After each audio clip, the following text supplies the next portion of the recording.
Sad, tragic, shocking news. Hulk Hogan has died at age 71. When I, along with journalists around the country, shocked the nation with news of Hulk Hogan's passing, it set off a weeks-long series of news stories. But to explain that, we need to back up to the debate that raged over Hulk Hogan near the end of his life. And let's start in Milwaukee during the summer of 2024. But what happened last week when they took a shot at my hero? And they tried to kill the next president of the United States. Enough was enough. And I said, let Trumpomania run wild, brother. Let Trumpomania rule again. Let Trumpomania make America great again. Hogan became a national lightning rod once again at the Republican National Convention, famously endorsing President Trump. That immediately sent Hogan for the first time into the political world, where he became a regular on Fox News. But politics weren't the only debate over the Hulkster. For years, some wrestling fans raged online almost daily over some of Hogan's history, including not putting wrestlers over and the infamous recording that surfaced in 2015 where he was heard on a recording using racial slurs. Hogan eventually apologized, but for many, the apologies were never accepted. Like from Shelton Benjamin, who posted after Hogan said he was a fan of Benjamin's work. So rather than screw up my name and pretend we ever had any sort of camaraderie, which we never had, please do me a favor. It was followed by a Will Smith meme that reads, "Keep my name out of your expletive mouth." Both dynamics were on display on Monday Night Raw in January, when Hogan was famously booed for promoting his Real American beer.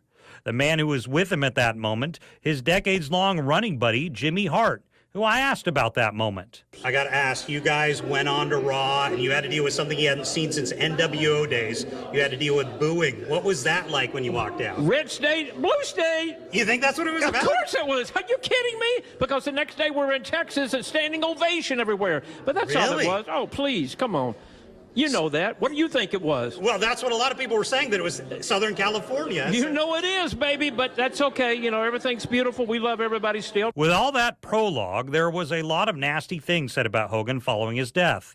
However, you noticed a shift, particularly in the wrestling world, as a massive amount of wrestlers called for more posthumous respect. Bully Ray posted, "As an old pro, I will never forget how much you meant to my career.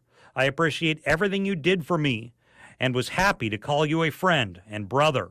Hurricane Helms posted, "I can't ignore the way Hulk made some of my friends feel. I also can't ignore the fact that he was incredibly good to me and was a part of the puzzle that is my life. The only thing I'm sure of is that hate is only defeated by love, not more hate." Then there was the political part of this story. Look what President Trump had to say. He was the real deal. He was MAGA all the way. He said, "I wish I got this." He said, "I've always loved you. You know, we've always been friends." But he wasn't a political guy. And in the last 3 years, I'd say, he became really political. And he said, "I'm so angry at myself for not doing it earlier." He was happy. But, you know, he took a beating. When you look at the life that they live, he would wrestle sometimes 200 times a year. Think of that. I say, "What, do you wrestle every weekend?" No, he says, "Sometimes you wrestle every night." And it's hard to believe.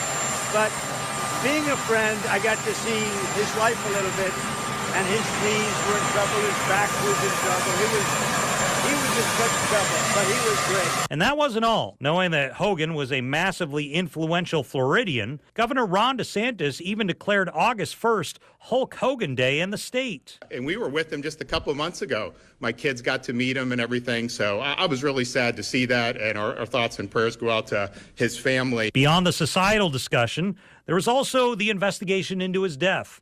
One of the primary media outlets getting details on his death has been TMZ. I sat down with Branson Quirk of TMZ's new Inside the Ring podcast, which focuses on wrestling. I was shocked when your guys' headline came out that he had passed away.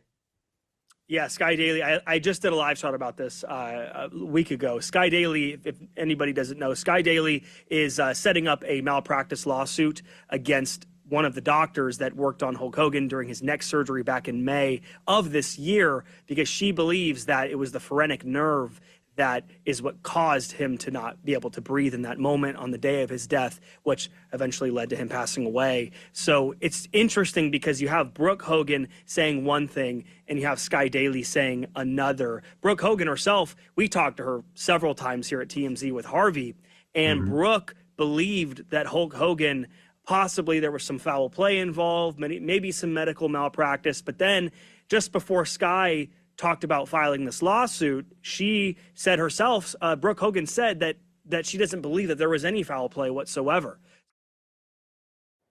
I want to close showing you one dynamic. Let's put it on the screen. Many people may not know about the difference between online wrestling fans and the real world. So I took these pictures when I was covering the Republican National Convention as a journalist in Milwaukee when Hogan spoke.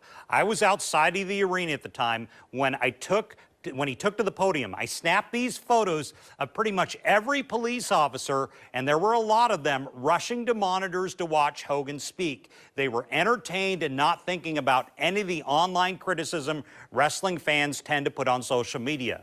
They just knew the Hulkster was an attraction like no other.